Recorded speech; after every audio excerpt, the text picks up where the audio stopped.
Welcome back to Emily Spins It. I'm Emily, and today I have Dash from Virtual Perfection Cowboy with me. Hey Dash, how are you doing? Hey, good. How you doing? I'm good. Welcome on the show. So excited to Yeah, so have happy to you. be here. Yes. I've known you a while now, so this has been a long time coming, but I'm really excited that we're able to have you on the show. So, Virtual Mhm. Perfection Cowboy is a project of yours, right? That's not your stage name.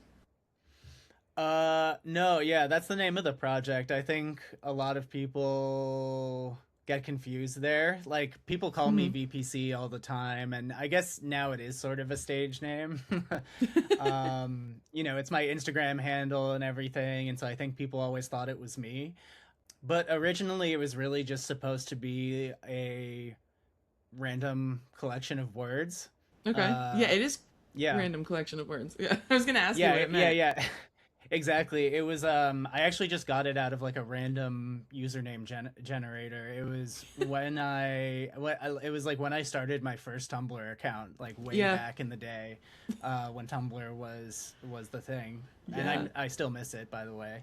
So a big part of what I do is like randomness and improvisation and everything. So I was like I want to do something random, and I like that when things are random, uh, or things start random or improvised, if you repeat them, they start to take on meaning, right? And that's like a big theme of my work. And I like that that is what it's become, is like I feel like it has taken on an identity, or I've taken on the identity, or whatever it is, but everyone has their own meaning that they get from it. It's definitely, yeah. It's definitely up for interpretation, so I like Mhm. it. And it has great SEO. There's Yeah. definitely not another one. Not another one. you, you just have to type it all out. So, and It's that's okay. still my email. And every time I type it out for like a form or something, I'm like, Virtual Perfection Cowboy. Did I spell it right? I'm like, why did I do this It to did take myself? me 45 minutes to write it down. I at least come at music from like a punk and DIY perspective, where like we like to do shows in weird spaces. uh Yeah. we'll often bring our own backline and stuff. Oh, are you Yeah. thinking of the Port Authority one? Yeah, I wasn't even gonna Yeah. mention that, but yes, I did see you perform at Port Authority once, so that was Yeah. crazy.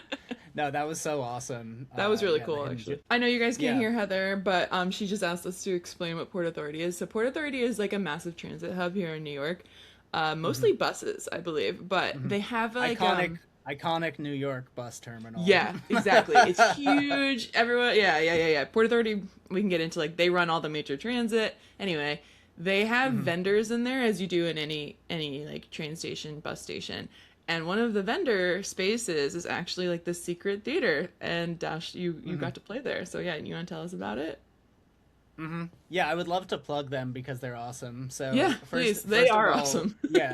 yeah, they're great. So ChaShaMa is this nonprofit organization that takes over unused commercial spaces and turns them into performance spaces, artist studios, like all types of different arts uses for them, which is great. It like started during COVID when all these places were closing, and still a lot of stuff isn't in person now. And so there's all this unused commercial real estate, and they use it for art, which is super awesome. Yeah. And then this specific theater, it's called the Hidden Jewel Box Theater. Um, Angela, who runs it, took this disused. Oh, why am I blanking on it now? Well, anyway, it was just like this. It was this raw, like abandoned commercial spot, and she's turned it into this beautiful, like It's weird. It's warm. cool. Yeah, yeah. It's great. It's like It's like yeah. fully got props and like she's got like a tree set up going on and it's a full Hmm. stage. It's this Yeah. beautiful, campy, like theater with like almost a Midsummer's Night Dream Yep. vibe.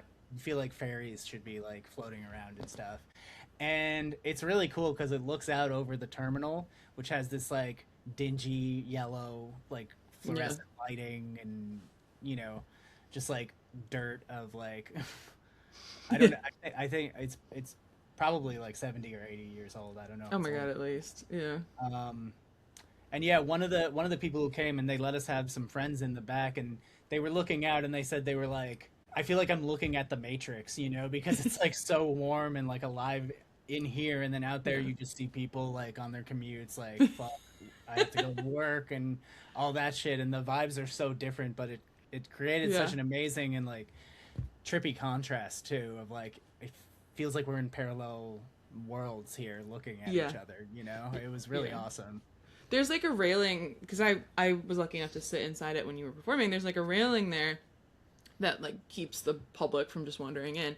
And Casey was dancing and she's doing like these really like ethereal fluid movements, and there's just people standing on the other side of this railing filming her, and it was very, yeah, surreal almost. Like it was like we're in this like cocoon of creativity, and these people are just like, what is happening? Because it's smack in the middle of a Dunkin' Donuts in like a pub. Like it's so out of left field, but it's cool. I was so excited to hear about it.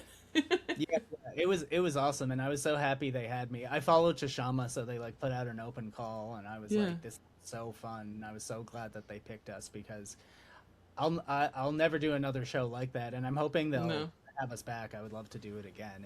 Yeah.